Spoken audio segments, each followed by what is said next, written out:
Bonjour tout le monde, bonjour Maud, bonjour Laurent. Salut à tous, bonjour bienvenue. Yael et bonjour à tout le monde.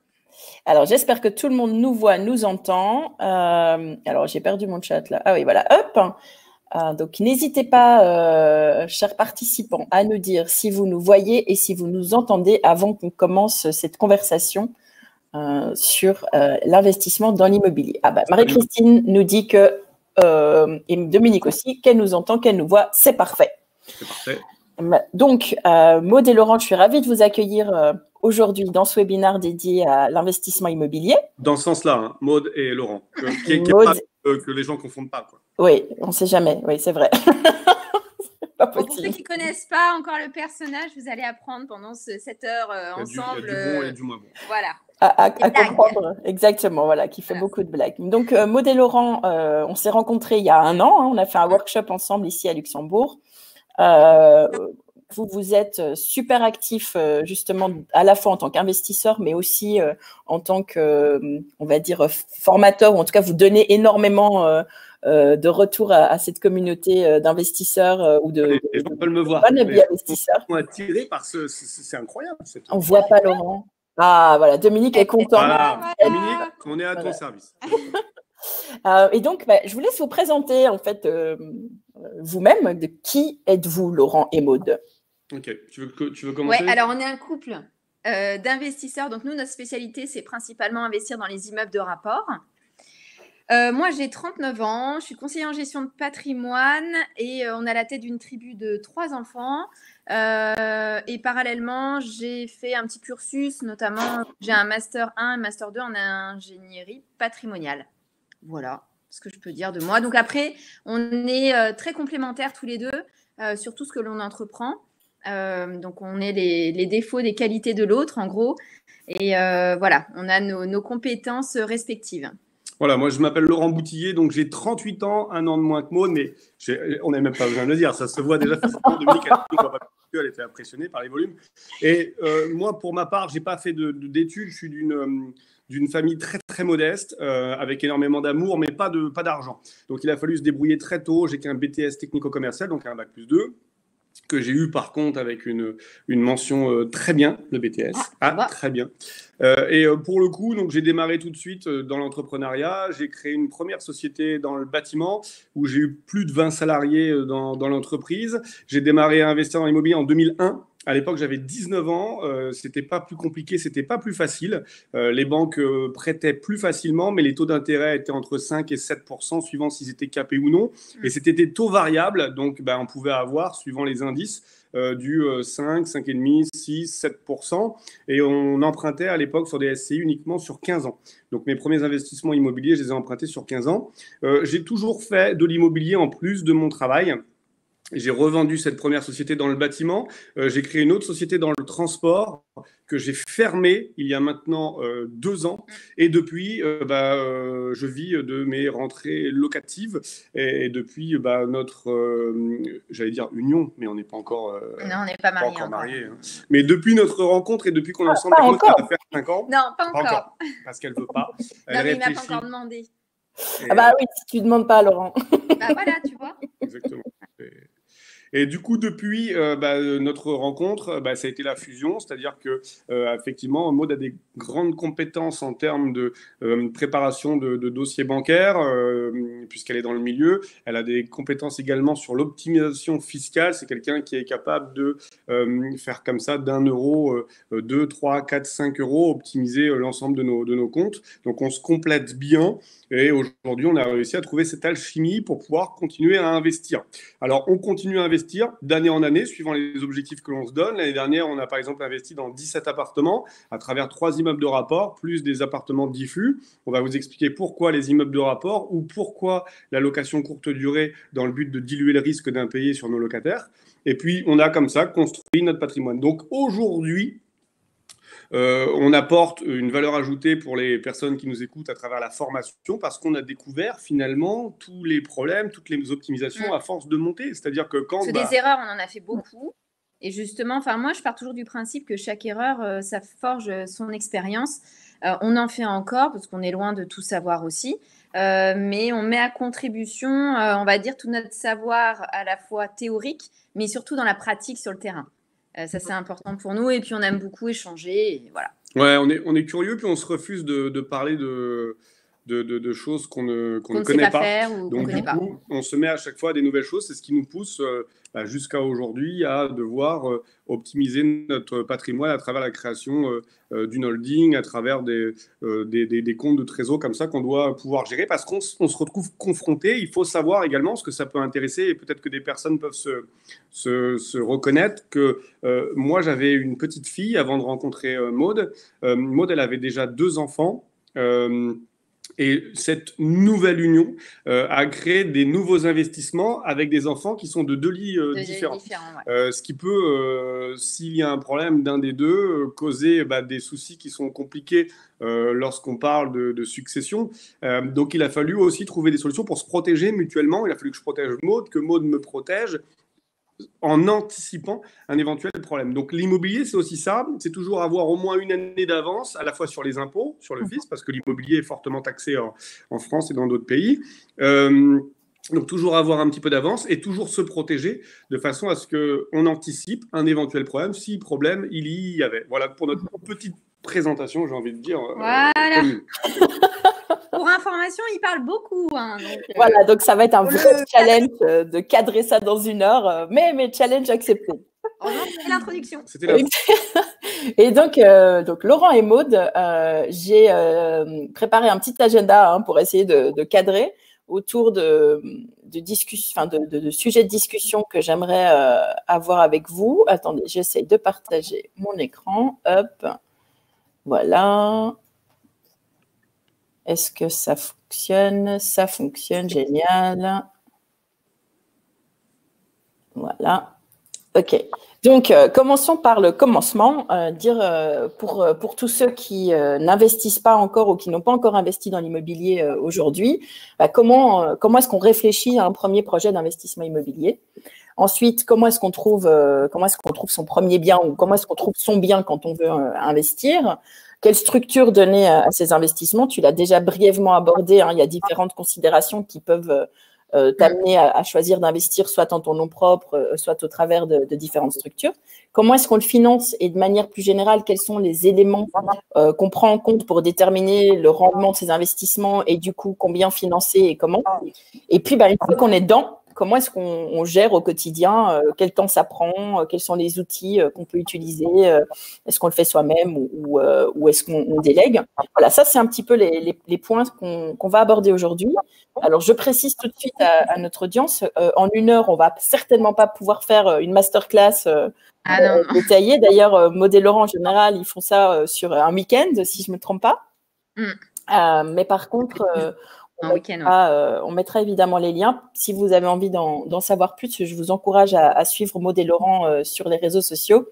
Ils sont très actifs sur Insta et puis ils ont évidemment un site avec leur formation et les prochains week-ends qui, vu les circonstances, je ne sais pas si vous en avez déjà des 2 planifiés. Ouais, mais on est complet. Sur Marseille, ils sont déjà complets. Les prochains sont voilà, Gad Elmaleh nous envie parce qu'on remplit les salles à vitesse grand V. Écoute, tu pourrais peut-être lui donner des idées pour son prochain spectacle. Il paraît qu'il aime bien s'inspirer des autres. On ne peut pas tout te dire. Mais clairement, oui, effectivement. Alors, si je peux me permettre de commencer. Vas-y, je t'en prie. Parce que je suis un peu timide et ça me donne l'opportunité comme ça de me mettre en avant. Comment construire son premier projet pour toutes les personnes qui sont ici? Il faut déjà savoir une chose, c'est que chaque cas est un cas unique. Un petit peu comme… pour la fiscalité, votre solution, celle qui vous convient, ne sera pas la même que celle de votre petit copain. Vous pouvez faire des soirées, vous pouvez aller à la banque, vous pouvez aller dans vos activités sportives et parler de ce que vous voulez faire dans l'immobilier et ça ne convienne pas et que ce ne soit pas exactement. Déjà, la première des choses, c'est qu'il va falloir assurer nos arrières. On ne peut pas se permettre d'investir dans l'immobilier pour soit avoir une petite rente chaque mois, ou alors préparer sa retraite, ou même devenir rentier de l'immobilier en se disant « je vais prendre tous les risques, je vais tout mettre sur un appartement avec un locataire, et si demain il ne paye pas, eh ben, comment je fais? En fait, l'idée, c'est de se créer des actifs. Et c'est ce qu'on fait, nous, avec l'immobilier. À chaque fois que l'on achète dans l'immobilier, l'idée, c'est de trouver une astuce, une stratégie. On va vous en parler juste après pour savoir que cet investissement a été dilué dans le fait que si un locataire ne nous paye pas, on a d'autres rentrées locatives. Donc déjà, la première chose à faire, ça va être d'assurer ses arrières quand on démarre un nouvel investissement et que l'on sache où est-ce que l'on met les pieds. Il y a plusieurs sites internet qui fonctionnent pour ça. On a RDLA, etc. On pourrait vous les donner. Mais déjà, la première chose, ça va être d'assurer ses arrières. Alors, soit suivant le marché, en investissant dans les immeubles de rapport. Je dis suivant le marché parce qu'à Luxembourg, quand j'ai regardé le prix de l'immobilier, on n'est pas sur les prix de la France, clairement. Donc, soit un immeuble de rapport, et vous allez comprendre pourquoi je vous parle d'un immeuble de rapport. Un immeuble est constitué de plusieurs appartements, donc de plusieurs locataires. Si j'ai 3 locataires, la chance qu'il y en ait un qui me paye sur les 3, ça peut arriver. Si on a 2 qui me payent sur les 3, ça devient très compliqué. Si on a 3 qui me payent sur les 3, ça veut dire que ce n'est pas les locataires le problème, c'est moi. Il faut que je me remette en question. Qui ne te paye pas, tu veux dire. Exactement, qui ne me paye pas. Ouais. Et avant d'arriver à ce genre de problème, on aura de toute façon trouvé avant une solution pour remplacer le premier. Alors, quand on ne peut pas faire de l'immeuble de rapport, on peut par contre faire de la colocation, ce qu'on voit également avec les networkings, qui est une méthode pour pouvoir avoir plusieurs rentrées locatives dans un seul et même bien, ou alors de la location courte durée. Nous, on a une amie qui est à Luxembourg, qui fait de la location courte durée, pour qui ça explose complètement. De notre côté, on en parlait un petit peu en off avec Gaël. On a 14 appartements, nous, en location courte durée. Alors, c'est pas le plus gros de notre patrimoine parce qu'on voulait pas mettre tous nos œufs dans le même panier. Ça, c'est important aussi dans l'investissement, immobilier, mais n'importe quel investissement. D'ailleurs, il faut savoir diversifier et diluer pour diluer ses risques. Donc, ça passe aussi via les investissements en bourse. Ça peut être par tous les investissements ou tous les placements que l'on peut avoir. Donc, nous, dans l'immobilier, en tout cas, notre stratégie, c'est de diluer. Et ça passe, en effet, par la manière dont on investit. Donc, à la fois en immeuble de rapport et également dans les immeubles de rapport. Nous, on a des locaux professionnels, souvent en rez-de-chaussée.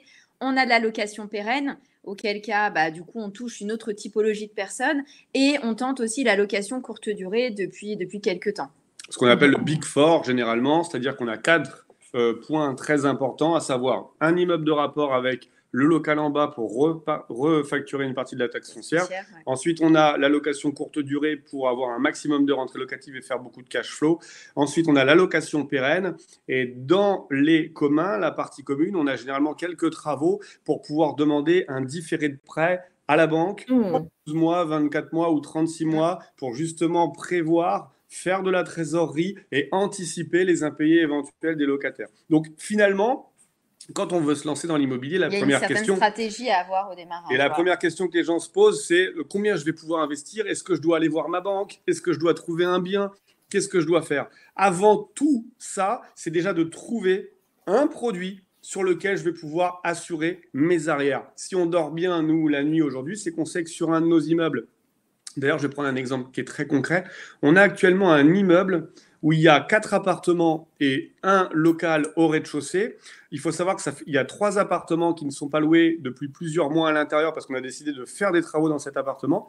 L'appartement qui est tout en haut et le local qui est tout en bas nous permettent d'être en opération flat. C'est-à-dire qu'on est à 0 sur cet immeuble, les 3 autres étant notre cash flow. Ce qui veut dire qu'aujourd'hui, on peut même se permettre d'avoir 3 appartements vacants alors qu'on ne perd pas d'argent à la banque. Donc, clairement, c'est toute la stratégie et c'est la question à se poser quand on veut démarrer dans l'investissement, à savoir, est-ce que je dilue mon risque d'impayé?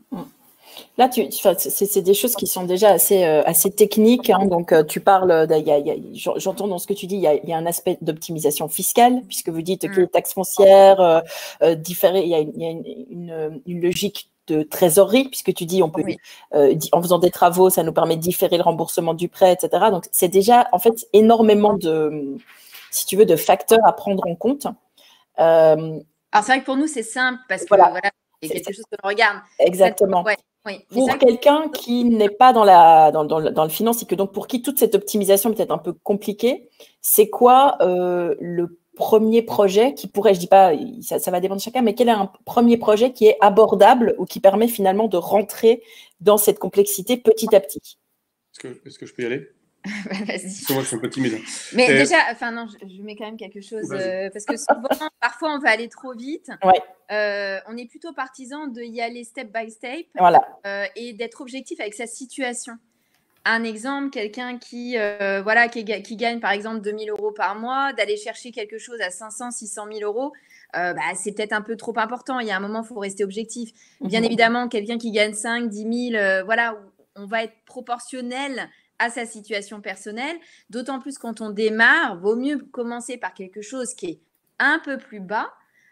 Déjà pour se mettre le pied à l'étrier, éviter aussi quelque chose, il y a beaucoup de travaux parce que du coup ça demande d'autres compétences, ça peut être du stress, etc. D'autant plus quand on démarre, vaut mieux commencer. Alors nous, c'est ce qu'on dit souvent, on parle souvent par exemple nous d'un immeuble où il y a 3 logements. Voilà, nous par rapport à notre stratégie, ou alors ça peut être en effet une colocation avec 3 chambres. De façon à y aller tout doucement dans les travaux, parce que la plupart du temps, la bonne affaire, c'est quand elle n'est pas forcément terminée. Parce que si c'est un immeuble ou même un appartement qui est complètement refait, etc., il va être revendu à un prix qui risque d'être forcément plus important et c'est le vendeur qui va faire la bonne affaire, c'est pas l'acheteur. Mais il reste encore une fois un autre sujet à voir, c'est de savoir pourquoi on investit dans l'immobilier. Si on a une optique purement que patrimoniale, auquel cas l'approche elle sera différente. Quand on achète une résidence principale, une résidence secondaire, on va pas regarder les mêmes choses, on va pas faire, la démarche elle va être différente que quand on souhaite investir dans l'investissement locatif où on recherche du cash flow, c'est-à-dire à ce qui nous reste un prorata dans notre poche entre le loyer et les différentes charges. Voilà, donc tout dépend déjà ce que l'on recherche dans l'investissement immobilier. Il y en a qui vont rechercher de la liberté financière. Donc, avant toute chose, c'est savoir quelle est sa liberté financière de façon à mettre en place une stratégie d'investissement qui nous permettra d'atteindre cette liberté financière. Voilà, c'est si on se dit, je veux être libre financièrement, d'accord, mais on ne sait pas combien, on ne sait pas quoi, ça va être très compliqué. C'est déjà la base, c'est de savoir pourquoi on fait un investissement. Voilà, pour moi, ça reste… Et ensuite, vas-y, je te laisse rajouter. C'est ce que j'allais dire, mais tu l'as mieux dit que moi encore. Mais c'est la première phase, effectivement, parce qu'aujourd'hui, suivant les secteurs géographiques, vous avez des affaires qui vous permettent de pouvoir dégager, comme Maud en parlait, 1000, 1500, 2000 € de cash flow simplement avec une affaire. Je prends notre dernière affaire. On a acheté un immeuble il y a je ne sais pas combien de temps. Le dernier, c'était en mai. On a acheté cet immeuble, c'est 4 appartements, plus au rez-de-chaussée, un local, c'est la banque, le crédit agricole. Donc, au rez-de-chaussée, on a le crédit agricole et au-dessus, on a 4 appartements. Ces 4 appartements, on les a mis en location courte durée. On a négocié avec la banque parce qu'on a décoré tous les appartements et qu'on ne pouvait pas les louer tout de suite. On a négocié une franchise, donc on paye que notre crédit dans 36 mois. Donc pour le moment, on paye que les intérêts d'emprunt et l'assurance, ce qui représente environ 450 à 500 € par mois. Ces appartements sont mis en location courte durée et ces appartements dégagent entre 1000 et 2000 € de rentrée locative par mois par appartement. Ce dernier investissement locatif, il nous permet, à travers seulement celui-ci, de faire un cash flow entre 3 000 et 4 000 € dès le premier mois, pendant les 36 mois où on est en franchise partielle, donc de financement. Ce qui veut dire que finalement, cette opération, elle a été décidée de notre part dans le but de faire du cash flow sur cette opération. Parce qu'on l'a décidé, parce que c'était ce qu'on voulait faire avec celle-ci. Maintenant, si effectivement on veut démarrer dans l'immobilier et qu'on veut commencer, je pense que la stratégie d'une colocation ou la stratégie d'une location courte durée dans un seul appartement, ça peut être très rassurant parce que c'est qu'un appartement et c'est pas un immeuble, donc le ticket d'entrée il est beaucoup moins grand. Et pour autant, on respecte cette règle de dilution, à savoir qu'on ne sera pas banqueroute auprès de la banque parce qu'on aura toujours au moins une rentrée locative. Parce que le problème d'avoir un impayé, il n'est pas sur le fait de devoir faire un effort d'épargne chaque mois, parce qu'on pourrait dire, Laurent et Maud, je suis d'accord, mais bon, moi, mon appartement, il me coûte 1 000 € par mois. Si demain, le locataire, il ne paye pas, c'est un effort d'épargne de 1 000 €. Et je m'en sors. Ouais, mais le problème, c'est que si vous faites un effort d'épargne de 1 000 € par mois, comment on va aller chercher la deuxième affaire? Comment on va aller chercher la troisième affaire? C'est le deuxième effet qui se coule, parce que nous, quand on va en banque, vous comprendrez bien aujourd'hui qu'avec ce parc immobilier, qui est la plupart du temps quand vous démarrez à la banque, parce que c'est une dette que vous avez envers la banque, vous devez faire du cash, l'opération doit être positive dès la première, de façon à ce que vous puissiez enchaîner et que le bien que vous avez acheté ne soit pas un frein pour le prochain investissement. C'est pour ça qu'il faut y aller tout doucement, ce que je disais tout à l'heure. Alors après, parce que je sais qu'à Luxembourg, l'immobilier est relativement cher, donc quand on recherche à faire du cash flow tel que nous, on le fait, on a des personnes que l'on connaît, par exemple, où il y a une proximité avec Metz, où finalement, il y a la proximité à Luxembourg. Il y a aussi beaucoup de personnes qui n'ont pas les moyens de venir même se loger en tant que locataire ou même pour un court séjour. Ça peut être des travailleurs, etc.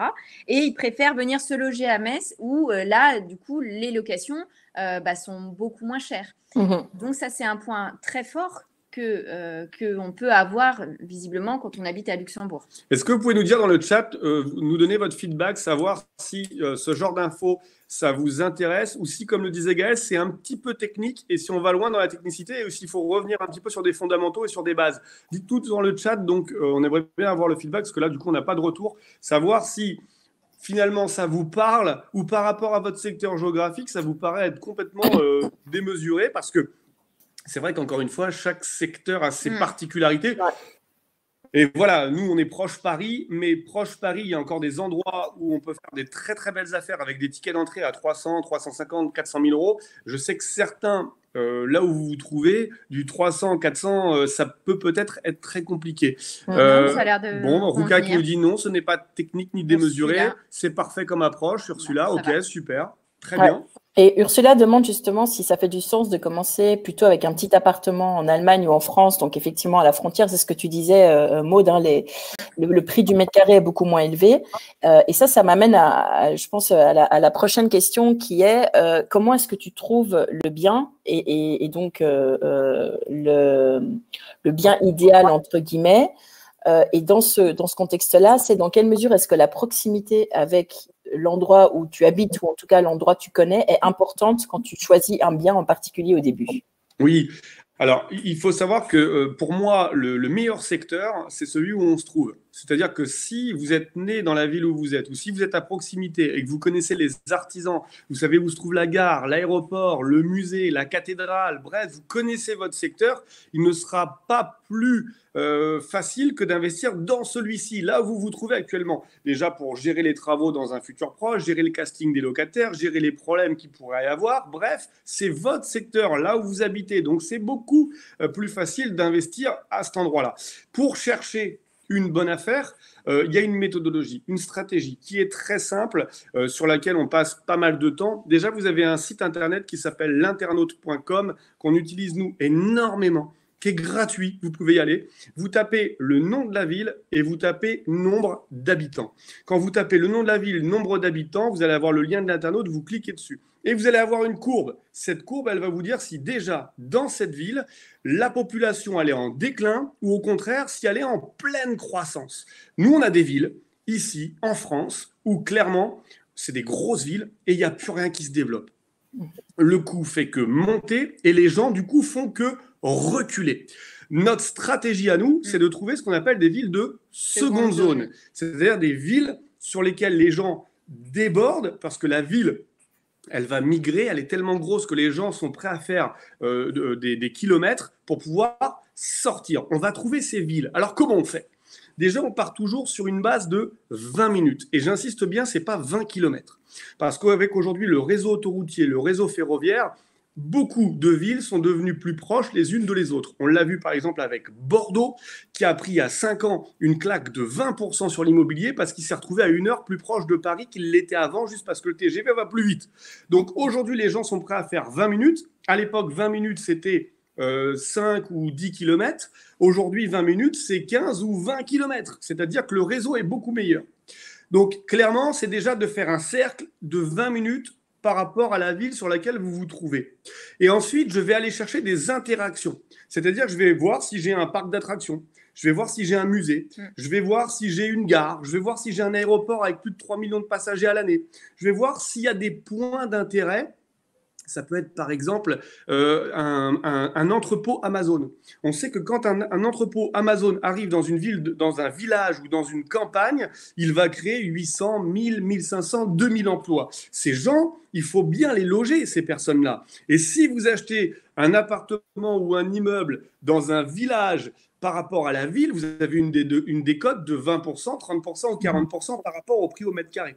Donc, notre approche va être de faire ce premier rayon et de lister toutes les villes qui se trouvent dans ce rayon. Ces villes, on va les noter sur l'internaute.com et on va voir comment elles réagissent. Et sur l'internaute.com, je vous invite à le faire. Vous pourrez également voir, si vous descendez dans le site, si par exemple, ce sont des familles de un enfant, 2 enfants, 3 enfants. Adapter l'achat, l'investissement immobilier, savoir si c'est plus des T2, des T3, des T4. Nous, on évite parce forcément, on se confronte à la résidence principale et souvent, les loyers des T4 ou des T5 correspondent finalement à l'acquisition d'un bien avec un remboursement de prêt. Donc, voilà, ça, il faut faire attention aussi.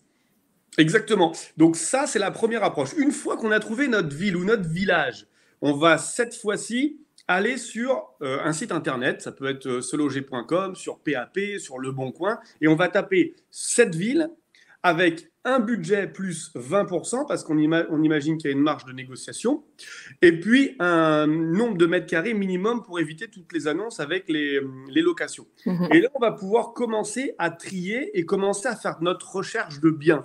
Alors, je ne vais pas beaucoup plus loin parce qu'après, on va rentrer dans la technique. Et puis, plus je vous en donne et moins vous allez retenir ce qu'on vous dit. Mais c'est très précis, une recherche dans l'immobilier. Il ne s'agit pas de passer dans une agence immobilière, regarder, dire tiens, ça peut m'intéresser. Il faut savoir que quand on veut faire de l'immobilier à haut rendement et donc faire du cash, il va falloir aller trouver des affaires sur lesquelles les propriétaires vendent parce que peut-être que c'est une séparation, peut-être que c'est une succession, peut-être que... Voilà. Mais c'est surtout pas des affaires où on va voir, par exemple, Idéal Investisseur où les propriétaires, du coup, ont vendu par rapport à ce que ça va valoir et pas par rapport à ce que ça vaut aujourd'hui. Par exemple, vous avez des terrains qui sont à vendre en plein centre. Vous pouvez trouver des terrains qui font 80, 90, 100 mètres carrés. Mais avec un coefficient d'occupation des sols qui est illimité forcément et avec une hauteur constructible qui correspond à 7, 8, 9, 10 étages. Et bien ce terrain qui est pourtant tout petit va valoir très cher parce qu'il est vendu au prix du potentiel de ce que vous pouvez faire, à savoir une tour de 7, 8, 9, 10 appartements. C'est typiquement pas le genre de produit sur lequel on va aller. Ce que nous, c'est trouver des villes de seconde zone, parier sur l'avenir et prendre la plus-value quand dans 5 ans, 10 ans, 15 ans, les gens des villes seront venus à cet endroit-là et que forcément, on aura appris. Vous entendez souvent des gens dire tu as investi il y a 50 ans, c'était pas le même prix au mètre carré. Hein, parce qu'aujourd'hui, on est à 10 000, 11 000, 12 000 euros le mètre carré. Et toi, quand tu as investi, on n'était qu'à 6 000. Ouais, mais à l'époque, il y a 50 ans, 6 000, c'était extrêmement cher déjà. Mais on n'avait pas cet engouement. Et comme c'est arrivé parce que tout le monde a reculé, ça a pris de la valeur. Et les villes que vous trouvez aujourd'hui, nous, en seconde zone, seront les villes qui, demain, auront pris le plus de valeur en termes de pourcentage parce que les gens ont forcément reculé.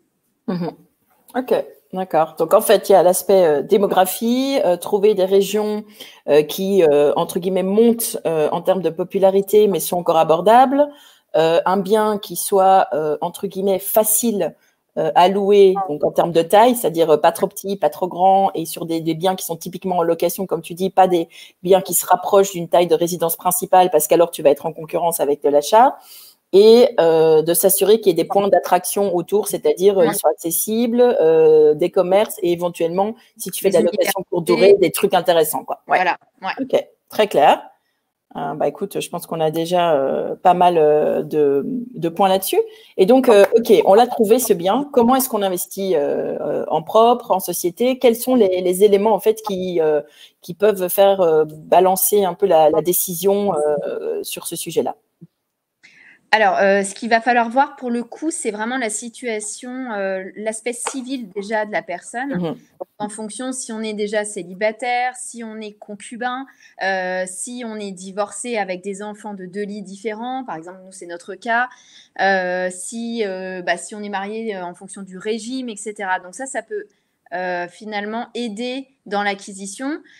Si on a une approche, et pourtant il faut y penser parce que les conséquences en cas de séparation ou de succession, elles ne sont pas des moindres. Donc par exemple, nous on n'est pas pacsé avec testament, mais on serait concubin. C'est vrai que si on achète en propre, en gros, on a des enfants de 2 lits différents. Ce qui se passe, c'est que moi, si je viens à partir, mes enfants étant mineurs, il va se retrouver mon héritage à moi, donc ce sont mes enfants, parce qu'en l'occurrence, on serait concubin. Donc après, Laurent se retrouverait en indivision avec mes enfants, dont l'administrateur légal est donc leur papa. Et il faut savoir que quand on est en indivision, nul n'est contraint de rester dans l'indivision. Donc, ça peut créer quand même des problématiques et surtout des mésententes non négligeables. Donc, après, de savoir ça c'était un exemple. Donc, après, en fonction, quand on veut investir en propre ou en SCI, donc c'est pareil, nous, il y a les SCI option IR, option IS. Donc, bien évidemment, il peut avoir un impact fiscal quand on est à l'IS, donc c'est à l'impôt sur les sociétés, auquel cas, c'est une fiscalité qui est différente. Quand on investit en SCI, société civile donc immobilière, en l'occurrence nous en France, après je sais pas si à Luxembourg c'est du même style, mais ça permet de se protéger notamment dans la transmission. Il y a différents aspects intéressants de ce genre de structure, mais il faut savoir que souvent il y a eu aussi un effet de mode. On entend beaucoup parler des SCI, donc tiens je vais créer une SCI parce que ceci, parce que cela. Non, il faut savoir pourquoi on le fait. Pour ça il y a aussi des experts, il peut avoir un notaire, vous pouvez avoir un expert comptable qui peut vous guider, vous pouvez avoir un avocat fiscaliste en fonction de ce que vous détenez déjà. S'il y a des sociétés en parallèle, etc., ça peut avoir du sens de le faire en amont. Voilà.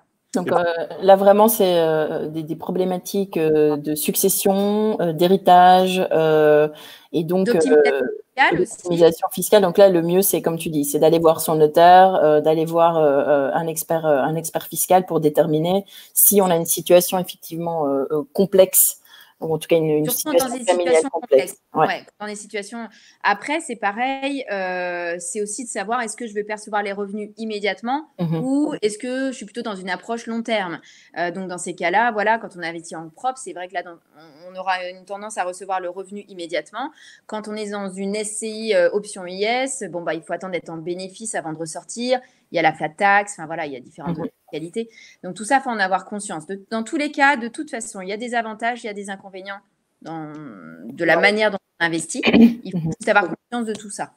Et puis, il y a aussi quelque chose qui est important, c'est que le bien trouvé peut donner le ton. Oui, aussi. C'est-à-dire que si vous achetez un appartement qui est meublé et qui est déjà loué, vous investirez sûrement pas de la même manière qu'un appartement où on a 150 000 euros de travaux à réaliser à l'intérieur. Il y a des montages avec du déficit sur les travaux à imputer chaque année qui permettent de baisser la base taxable, qui peuvent du coup déterminer la façon dont vous allez acheter. Donc encore une fois, j'ai envie de dire que chaque cas est un cas unique et c'est la situation qui va permettre de pouvoir. En tout cas, ce qui est certain, c'est que si on fait rien, on ne saura pas comment investir. Il faut aussi se confronter, c'est-à-dire que est-ce que chez le dentiste, une couronne ou un bridge, c'est mieux? Est-ce qu'une couronne en céramique ou une couronne en argent, c'est mieux? J'ai envie de dire que quand tu auras des problèmes de dents, tu viendras me voir et en tant que dentiste, je te conseillerais par rapport à ta dentition. Ouais. C'est exactement la même chose, c'est-à-dire que si vous commencez aujourd'hui à chercher, vous allez regarder les annonces, ce qu'on vous a dit. Vous regardez une ville, 20 minutes autour, vous allez regarder les points, etc. Vous trouvez un bien qui vous semble intéressant. Par rapport à ce bien, par rapport à sa rentrée locative, parce qu'il y a aussi des plafonds par rapport à ce que vous gagnez aujourd'hui et ce que vous gagnerez demain avec les rentrées locatives, vous allez pouvoir déterminer comment vous allez l'acheter. Et d'un bien à un autre, la façon d'acheter est complètement différente. On n'achète pas une défiscalisation de la même manière qu'on achète quelque chose sur lequel on va faire du patrimoine. Donc j'ai envie de dire qu'il faut se lancer, il faut aller chercher, et au moment où on a trouvé une petite pépite, qu'on semble être une petite pépite, à ce moment-là, se poser les bonnes questions.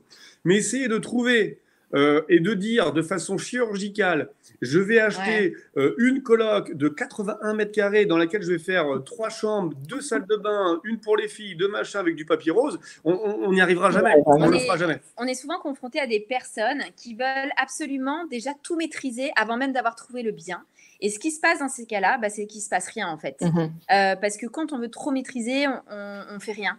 Parce que ce ne sera pas possible, parce que des aléas dans l'immobilier, mais dans tout d'ailleurs, il y en a. Donc, il faut savoir qu'on sera forcément confronté à des aléas, des choses qu'on n'aura pas forcément pensé au démarrage, ou bien évidemment, il est possible de maîtriser certaines choses et de calculer certaines choses au début, mais chaque chose dans son temps. Donc, déjà, c'est trouver la pépite. Suite à ça, une fois que c'est trouvé, hop, de quelle manière j'investis. Après, il y a des moyens. Quand on achète, on signe un compromis, on notifie dessus ou toute autre substitution, ce qui nous laisse le temps soit d'acheter en propre, soit d'acheter via une structure. Et voilà. Mais les choses se feront au fur et à mesure du temps. Mais si on cherche à trop savoir tout sur tout, on n'avance pas. Moi, quand Maud, elle m'a trouvé, elle a trouvé une pépite. Je peux vous dire qu'elle s'est posé les questions après. Mais elle se les a posées, je vous le dis. Elle a aussi mis au tout autre mode de substitution. Oui, exactement. Elle a bordé le truc. Oh là là. Ok.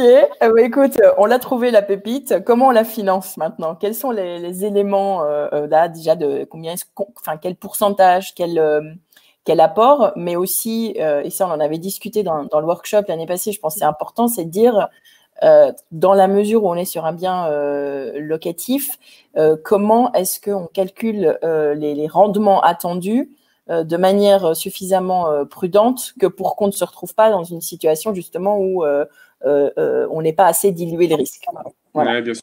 Je fais une petite parenthèse et je te laisse dessus. Alors, il faut savoir que déjà, quand on achète et qu'on signe un compromis, il va falloir mettre des clauses. C'est-à-dire que quand vous faites un prêt, ce sera sous condition suspensive de, ça peut être l'obtention bancaire, vous pouvez même y joindre un taux d'intérêt et une durée, si vous voulez être sûr, parce que sinon, si vous mettez juste sous condition d'obtention bancaire d'un prêt et que le propriétaire-vendeur, il vous trouve un prêt à 17% sur 10 ans, finalement, vous êtes pratiquement obligé d'accepter. Donc, n'hésitez pas à mettre un taux d'intérêt un petit peu bas, une durée un petit peu haute et sous condition, et vous laissez au moins 45 à 60 jours. Vous pourrez demander une prorogation si toutefois c'est pas suffisant. Alors, nous, aujourd'hui, dans nos calculs, quand on est sur de la colocation, de la location courte durée ou de l'immeuble de rapport, on utilise la règle des 70-100, c'est-à-dire qu'on explique que 70% de nos rentrées locatives doivent couvrir 100% de nos charges. Voilà, très clairement.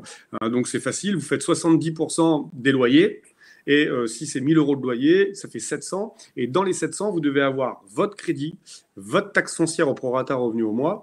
Vous devez avoir vos travaux courts en entretien, ce qui va vous permettre de pouvoir entretenir votre appartement, un changement de ballon d'eau chaude, une serrure, des volets, bref, tout ce qui vous permet de pouvoir avoir un logement que vous pouvez louer, votre assurance propriétaire non occupant et les charges de copropriété si toutefois vous étiez simplement dans un appartement qui est dans une résidence et que vous n'aviez pas l'eau. Donc 70% doit couvrir 100%. Dans ces 30%, vous avez le cash flow, mais également l'imposition. N'oubliez pas, Ursula.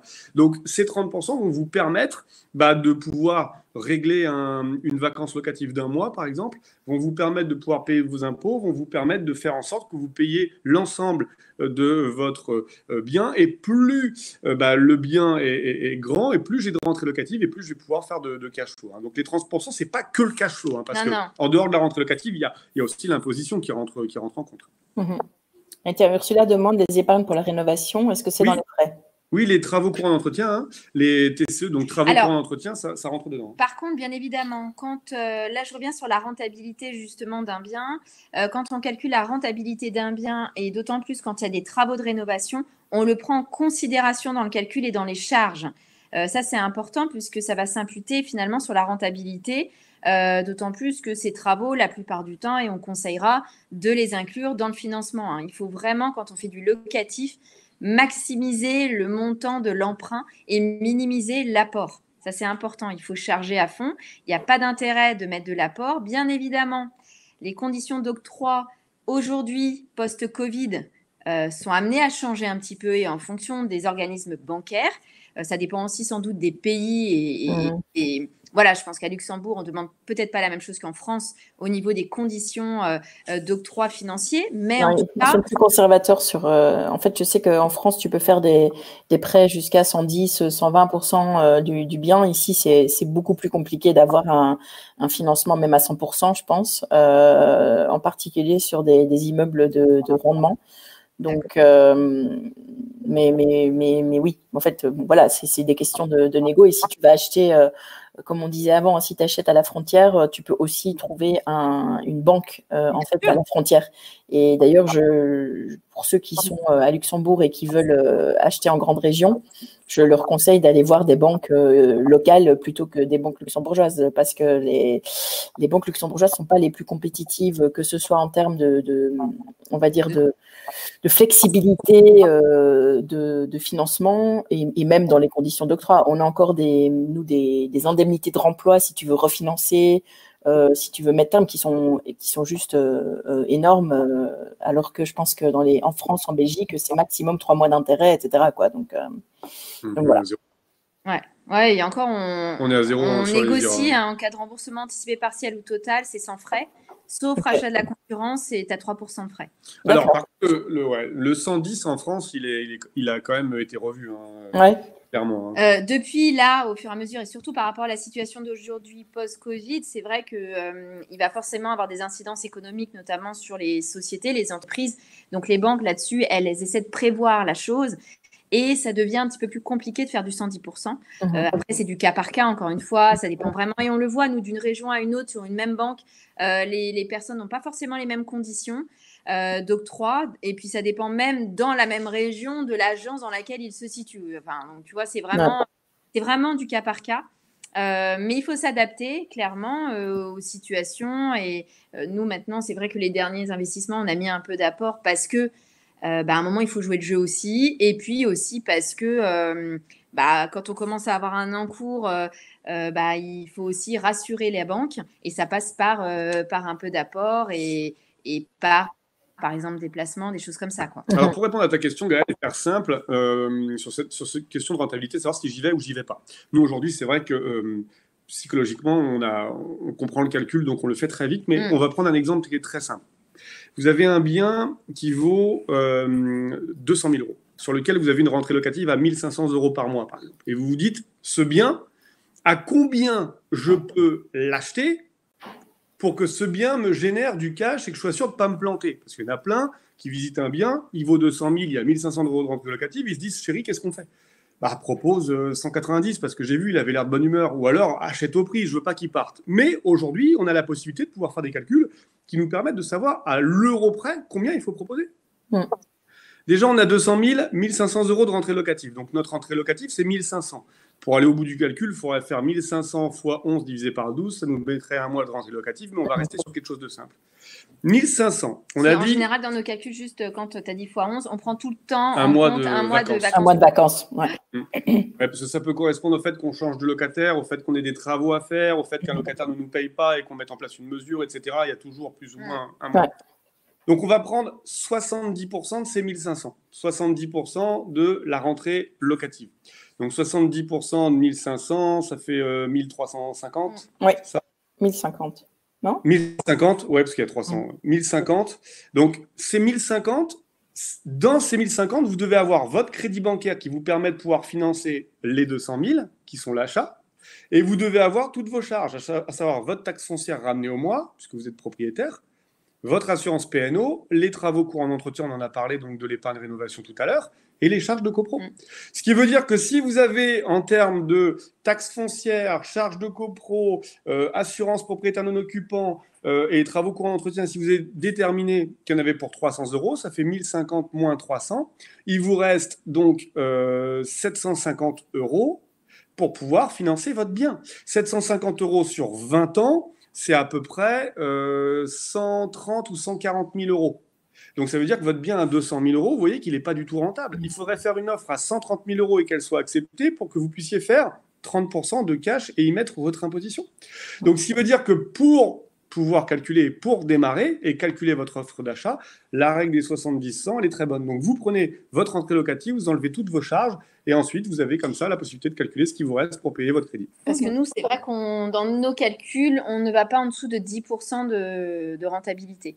Voilà, donc après, encore une fois, ça dépend de la stratégie que l'on a, mais en tout cas, c'est la nôtre. Alors, c'est toujours les calculs qu'on vous donne. On part toujours du principe, même si on fait de la location courte durée ou de la colocation, ah oui, ça, c'est important. On part toujours du principe où l'appartement doit, sur une base crédit 20 ans, être en opération 0 avec un locataire. Et en location pérenne. En location pérenne, d'accord ? Ouais. C'est-à-dire Alors, que la location courte durée, en gros, c'est clair que ça rapporte très bien. Maintenant, si on veut acheter qu'un seul appartement et qu'on fait ces calculs sur du potentiel, de la potentielle location courte durée, ça va pas être un bon calcul parce qu'on part du principe que demain, l'État met en place quelque chose qui fait que la location courte durée va être bridée, on pourra plus en faire ou autre. Bah, vous allez vous retrouver avec un bien qui sera plus du tout rentable. ouais. Donc, quand on achète, on conseille tout le temps de faire des calculs avec des loyers qui sont donnés de façon périn tous les mois. C'est important. Il ne faut pas que ça soit fait avec de la location courte durée. Ouais, cette règle du 70-100, elle est faite uniquement pour les immeubles de rapport, les colocations et la location courte durée. Ne prenez jamais la règle des 70-100 si vous pensez acheter un appartement et mettre un locataire dedans. Vous n'aurez jamais aucun bien qui va vous dégager 30% avec un seul locataire à l'intérieur, hein. C'est vraiment toujours dans une dilution du risque. Ursula est tombée par terre. Elle a marqué je suis perdu, c'était trop vite pour le calcul. Mais après, à côté de ça, Ursula, l'idée c'est aussi de se mettre en relation. Tu pourras regarder sur notre chaîne YouTube, on fait plein de calculs. Ouais, on fait des vidéos et tout ça. Tu tapes Laurent Boutillier et Women Invest, ou sur Instagram, c'est une machine, hein. C'est vrai qu'on le fait rapidement, mais clairement, c'est 70% de tous vos loyers. Donc, si vous avez 2 loyers à 700 et 700, ça fait 1004, vous prenez 70% de 1004.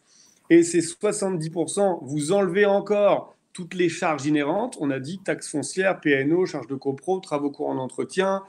Ça peut être des frais de ménage, ça peut être tout ce que vous voulez. Et quand il vous reste un résultat, c'est ce qui vous reste pour pouvoir payer votre crédit. Et là, vous pouvez aller sur meilleurtaux.com. Sur meilleurtaux.com, vous pouvez calculer un financement, mais vous pouvez aussi mettre une mensualité. Et vous mettez la mensualité sur 20 ans ou 25 ans et vous avez le montant que vous pouvez emprunter. Et ça vous redonne du coup le prix que vous pouvez proposer. Mais c'est vrai que là, d'en parler verbalement, sans écrire et sans le schéma, ce genre de calcul, c'est pas facile à comprendre. Après, nous, nos formations, elles sont livrées avec des Doliprane et vous pouvez vous servir à volonté, hein. J'étais en train de mettre dans le… Voilà, pour suivre. Alors, ça, c'est Maud sur Insta. Et alors, Laurent, toi, c'est Laurent.Boutier. Moi, il faut que tu regardes dans les gros influenceurs, moi. Ouais, je sais. Laurent.Boutier. 3 millions de followers. Voilà. C'est ça. Mais j'en ai enlevé beaucoup, il m'en reste plus que 16 000. Et oui, c'était bientôt le Parc des Princes, non? C'est pas ça? On a dû décaler. On a décalé parce que la météo n'était pas bonne. Voilà, donc là, vous avez le profil de Maud et de Laurent et la chaîne YouTube. Ouais, c'est à ton nom, Laurent? Et Women Invest. Ouais. Laurent Boutillier et Women Invest. Ouais. Et là, comme ça va vous permettre de pouvoir vous familiariser parce qu'il existe beaucoup de calculs. Alors, les calculs, ils ne sont pas savants. On vous a donné notre parcours. Ils sont simples, mais c'est à force de le faire qu'après, ça rentre. Mais l'idée, c'est, comme l'expliquait très bien Gaël, l'idée, c'est de se rassurer. C'est-à-dire que l'immobilier, oui, il ne faut pas que l'immobilier, ce soit un deuxième travail. Il faut que l'immobilier, ce soit un actif supplémentaire. Et c'est comme ça qu'il faut le voir. Quand on vous parle d'un immobilier où vous allez devoir faire de la location courte durée, vous allez devoir faire la femme de ménage, faire le check-in, check-out, répondre au téléphone, etc. Nous, on a des biens qui sont dans des conciergeries où tous les 15 jours, on reçoit un virement de la conciergerie. Mais on ne gère rien. On ne sait pas ce qui se passe. C'est loué, c'est pas loué. Les femmes de ménage, elles y vont le lundi, le machin, le truc, il y a un problème ou pas. On est au courant de rien. On a vraiment développé notre parc immobilier pour que ce soit véritablement lui qui travaille pour nous. Maintenant, notre rôle à nous, c'est de l'optimiser pour ne pas transmettre une bombe à nos enfants. Ça va être une deuxième partie qu'on est en train de faire. Mais clairement, aujourd'hui, on était en confinement ici, on gagnait autant d'argent que quand on n'est pas en confinement. Quand on est en voyage, c'est exactement la même chose. Donc l'idée, c'est vraiment de faire en sorte que cet immobilier soit bien pensé du démarrage et on a tous les outils pour faire en sorte que ce soit bien pensé, pour qu'il se mette à travailler pour vous et que vous ne deveniez pas esclave de lui. Mais pour ça, pour avoir quelque chose qui rapporte, il faut avant s'être un peu pris la tête parce que c'est vraiment pas facile. Il faut arrêter aussi de croire que parce qu'on va mettre 3 filtres sur seloger.com ou PAP, on va recevoir des alertes, qu'on va envoyer un chasseur. Aller chercher les bonnes affaires. Ça n'existe pas. Ça n'existe que dans les livres. Nous, ça, on ne sait pas faire. À chaque fois qu'on a trouvé un bien, Il a fallu le visiter, il a fallu trouver des décotes. Ce qu'on appelle des décotes, c'est des éléments qui nous permettent de pouvoir baisser le prix. Par exemple, il manque une VNC, par exemple, le ballon d'eau chaude. Il faut savoir que sur les ballons d'eau chaude, vous avez des petites plaques. Un ballon, suivant la qualité de l'eau, c'est entre 7 et 10 ans. Si vous visitez demain un bien et que le ballon d'eau chaude, il indique une plaque à 2012, ben vous avez déjà une moins-value à faire parce que dans 2 ou 3 ans, il y aura un ballon d'eau chaude à changer et un ballon d'eau chaude, c'est entre 700 et 1000 euros posé par un plombier. Donc, on va lister toutes ces décotes pour pouvoir rentrer dans une négo avec le propriétaire vendeur et baisser le prix du bien.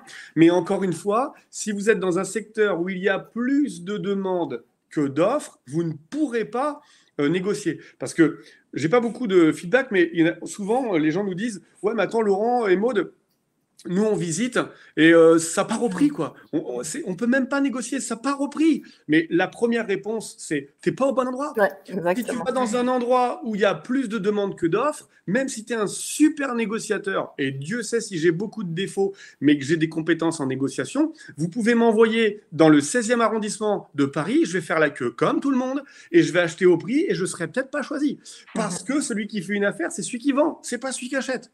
Donc vous, en tant qu'investisseur, vous devez aller dans un endroit où ça va être bankable dans certaines années, mais qu'aujourd'hui, vous avez encore une affaire à faire. Il faut être à Nice il y a 80 ans, il faut être à Paris il y a 100 ans, il faut être à Amiens pour les petites villes, ceux qui connaissent, il y a 20 ans. Bref, nous, on il faut être n'investit là où ça pas va se dans passer. des grosses villes. Hein. On a investi dans des villes de seconde zone, hein, qu'on appelle. C'est des bonnes villes, mais voilà, c'est pas du Paris, c'est pas du Bordeaux, c'est pas du Toulouse, c'est pas du Nantes. Voilà, c'est beaucoup trop cher. Luxembourg, il y a 10 ans. Exactement, ouais. Ursula. Et là, Oh, il y a même plus que 10 ans, Ursula. Ouais. je dirais 25-30 ans. Mais c'est exactement ça. L'idée, c'est de ne pas se faire avoir, mais au contraire, devancer et être précurseur sur ce qui va se passer. Ouais. Alors justement, Ursula, elle posait la question et on arrive un peu à la dernière question. C'est OK, on commence, on a ses premiers biens, comment est-ce qu'on les gère et de manière générale, comment est-ce qu'on finalement on fait sa première affaire, sa deuxième affaire, sa troisième affaire et la question d'Ursula, c'était combien de temps aussi est-ce que ça prend pour se créer un patrimoine locatif qui te permet d'être indépendant financièrement et d'en vivre à temps plein en fait. Alors, ça va dépendre du besoin quant à la liberté financière. Quelqu'un qui a besoin de 1 000 euros pour vivre ne prendra pas forcément le même temps que quelqu'un qui a besoin de 10 000, par exemple, déjà. Nous, c'est vrai que ça a été relativement rapide. Et on est encore en train de faire des gros travaux sur des gros chantiers. Donc, pour ceux qui nous suivent, voilà, on a beaucoup d'appartements en cours. On en a au moins une quinzaine en cours de travaux. Donc, forcément, ça va se rajouter. Mais ça, je pense que ça dépendra vraiment de l'objectif de chacun. On a des amis. Moi, je vois Rémi. Alors, les salaires de la France et à Luxembourg ne sont pas les mêmes. Sont pas les mêmes. Hein. Il faut savoir qu'en France, avec 3 000 euros par mois, vous vivez correctement. Et on a un ami, nous, qui a 3 appartements, 2 en colocation et 1 en location courte durée, et qui lui génère 3 000 euros par mois, tous les mois, sans rien faire. Voilà. Tous les mois, il commence son mois avec 3 000. Bon. Eh ben, il se dit rentier de l'immobilier parce qu'aujourd'hui, son immobilier lui permet de pouvoir vivre correctement avec ses rentrées. Maintenant, chacun son objectif. Nous, on a par exemple une SAS à côté et on fait du consulting. Et on vit très bien de l'immobilier, mais dans la vie, on s'emmerde vite aussi. Ouais. Donc, clairement... On a besoin de challenge. Et puis après, nous, l'immobilier, c'est vrai que ça a été très vite, en très peu de temps. Mais on est passionné par ça, en fait. C'est vraiment des challenges en ce qui nous concerne. Après, on a aussi d'autres idées d'entrepreneuriat à côté, bientôt, je pense, en 2021. Mais voilà, par rapport à cette question-là, ça va vraiment dépendre de chaque personne en fonction du besoin de sa liberté financière. Et on parle de comment gérer. Moi, je vous vois, il y a quand même aussi, vous êtes très, très impliqués. Ouais. Bon, Laurent, il fait encore beaucoup de travaux lui-même, hein, je le vois avec sa masse. Alors, je ne sais pas s'il fait semblant pour la caméra, mais… Non, il fait vraiment les travaux. Après, on délègue. On a appris aussi à déléguer. Maintenant, ça ne veut pas dire que si nous, on le fait, tout le monde doit faire des travaux. Ça, c'est parce que Laurent adore ça, adore faire les travaux. Après, il y a des professionnels pour ça. Hein. Il y a des artisans, il y a des entreprises tout corps d'État. Ouais. Là, quand on ne sait pas faire, ils sont là pour ça. Voilà, mais ne faut pas croire que quand on fait de l'immobilier, on doit tout faire. Il faut aussi savoir déléguer ce qu'on ne sait pas faire. Et puis pour la crédibilité, c'est important parce que nous, aujourd'hui, on se met très en avant. Si on ne nous voit jamais sur les chantiers, les gens ils vont se dire, mais en fait, ils font de l'immobilier, mais on ne les voit jamais. Donc, le fait d'être aussi sur les chantiers, ça permet d'apporter une crédibilité aussi à ce que l'on dit. C'est je dis, je prouve toujours.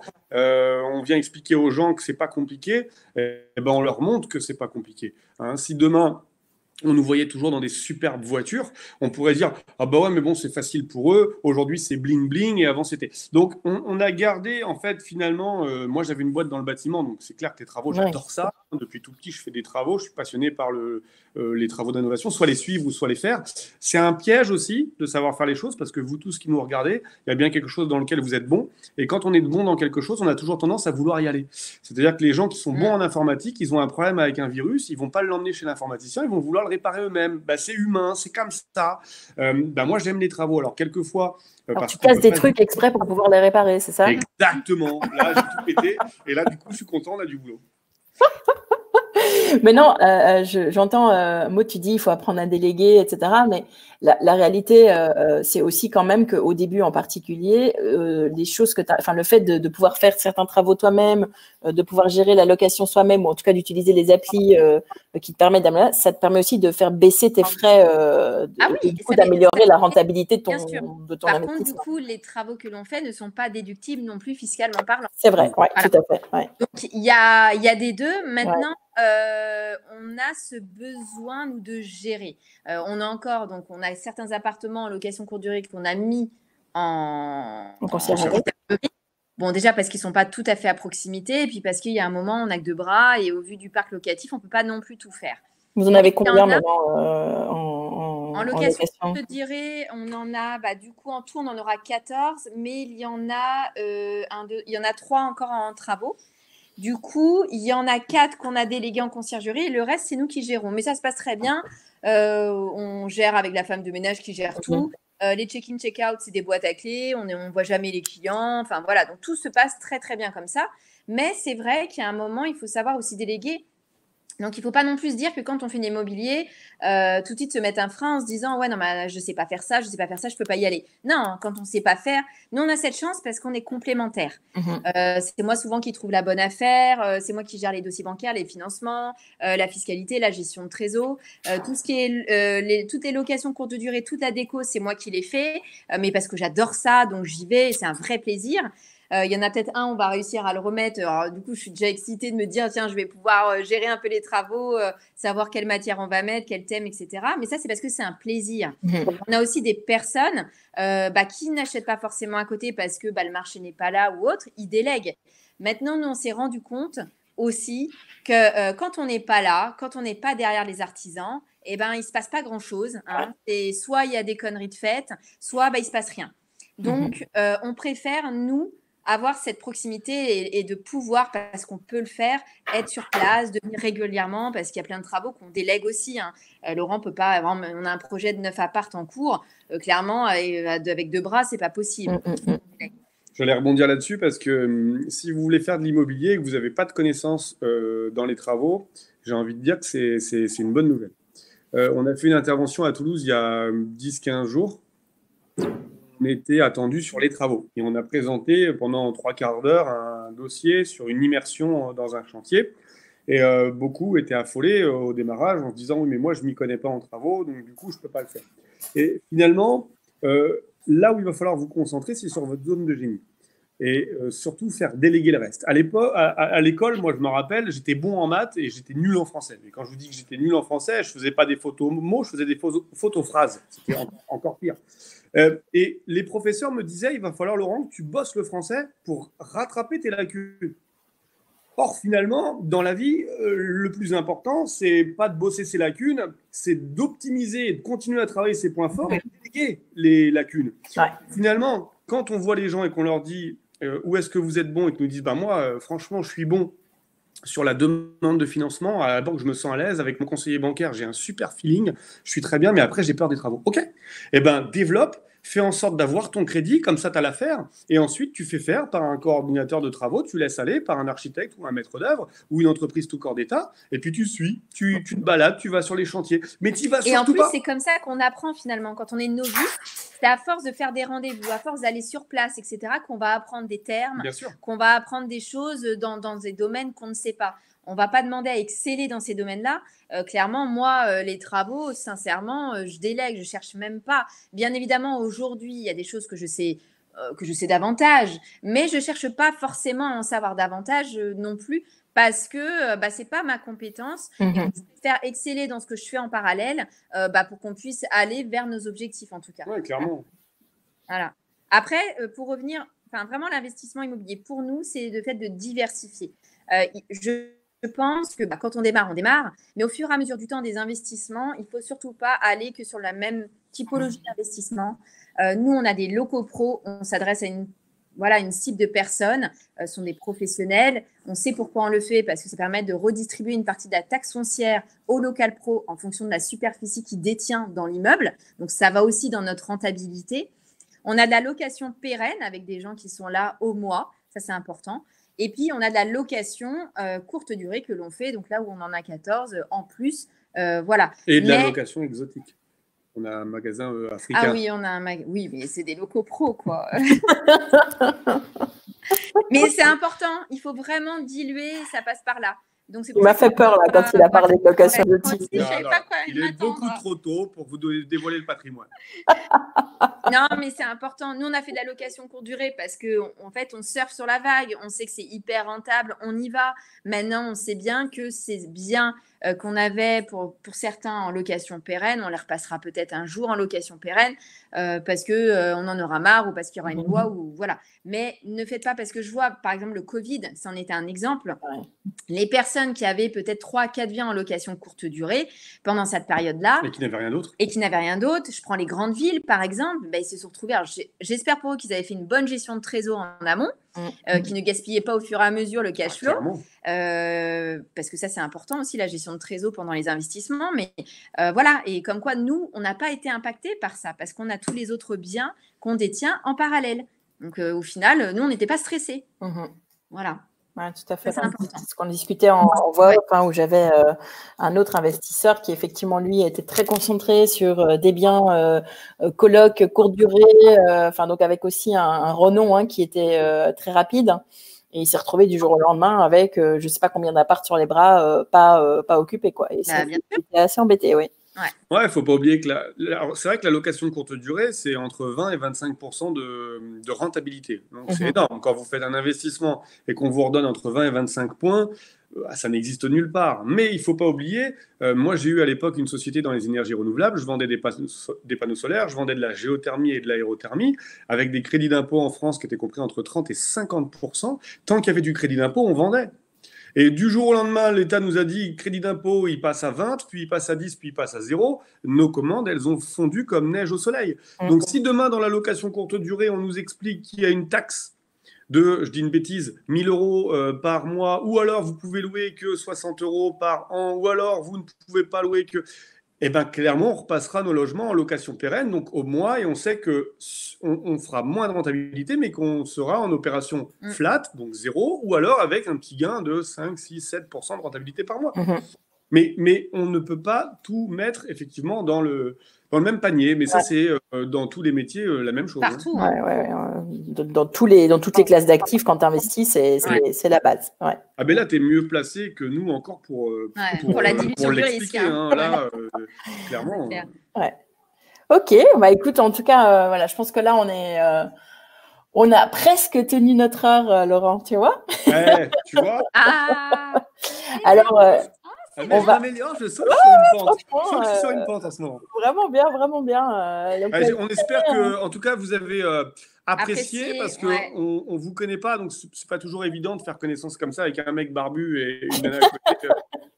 Pas toujours facile, mais voilà, on nous dit Ursula, c'était super, j'ai jamais vu ça, nous a marqué, magnifique, bravo encore, incroyable, j'ai des plaques. Mais apparemment, les gens sont fous.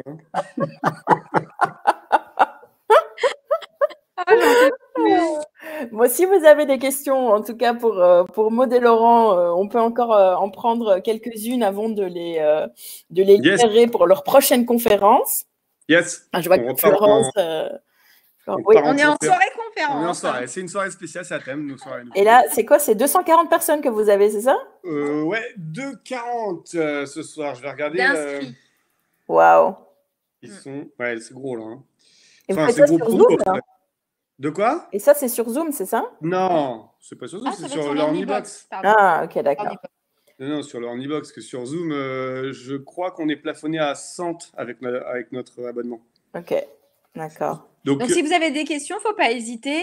Au pire, si vous ne les avez pas là, mais qu'elles viennent après, n'hésitez pas à nous envoyer un message, soit sur Instagram, ou à Gaël. Soit à Gaël aussi, si vous avez oublié nos… J'ai tout mis dans le chat, donc normalement, ils peuvent retrouver donc les profils de Laurent, le profil de Maud. Vous avez également la chaîne YouTube de Maud et Laurent qui est dans le chat. Et je pense qu'il y a le lien vers votre site avec les formations dans la description de la chaîne YouTube. Oui, tout à fait.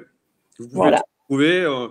On reste à votre dispo. Donc, merci Florence, merci Ruka, merci Ursula, toutes les personnes qui étaient là. On a vu passer du monde, mais… Il y a Véronique, voilà, il y a plein de monde. Mais n'hésitez pas. Et en tout cas, ce qui est important, ce qu'il faut retenir, c'est le passage à l'action. Exactement. C'est ce qu'on discutait avant. C'est ce qui est important. C'est super de venir dans ces webinaires. Et je vous encourage à aller voir la chaîne YouTube de Laurent et Maud. Mais in fine, c'est le premier pas qui compte et c'est la première expérience. Exactement. Même quand on ne maîtrise pas tout, c'est pas grave, il faut y aller. C'est comme ça qu'on apprend d'ailleurs. Voilà. Parce que la théorie, c'est une chose. Moi, je suis passée par là parce que j'ai quelques études, mais je pense que réellement, l'expérience, elle s'apprend sur le terrain. C'est là où on apprend davantage de choses. Exactement. Et puis, on voit, on fait ses erreurs. Je pense que tout le monde en fera de toute manière et on peut être aussi informé qu'on veut. On fera quand même toujours des petites erreurs, mais au moins… là, vous êtes bien entourés. Donc, merci beaucoup en tout cas, Maud et Laurent. Merci super à toi, de pouvoir échanger avec vous. C'est toujours super intéressant et super chouette d'échanger avec vous sur ce sujet. Je vous souhaite une très bonne conférence. Merci beaucoup, Gaëlle. J'espère qu'on pourra se revoir en vrai bientôt. Ce sera avec plaisir. Voilà. Surtout que j'ai entendu que vous aviez des connaissances à Luxembourg entre-temps. Donc, ça serait super cool. Voilà. On a fait une superbe connaissance, donc du coup, on sera amené à venir. Et ben voilà, on refera vous pourrez organiser un week-end d'Imocache à Luxembourg, c'est magnifique Luxembourg. Et ben voilà. Exactement. Super, merci beaucoup et passez une excellente soirée et bonne conférence. Et bonne soirée à tout le monde, merci pour votre présence. Voilà, au revoir tout le monde, merci beaucoup. Ciao, ciao. Ciao, ciao.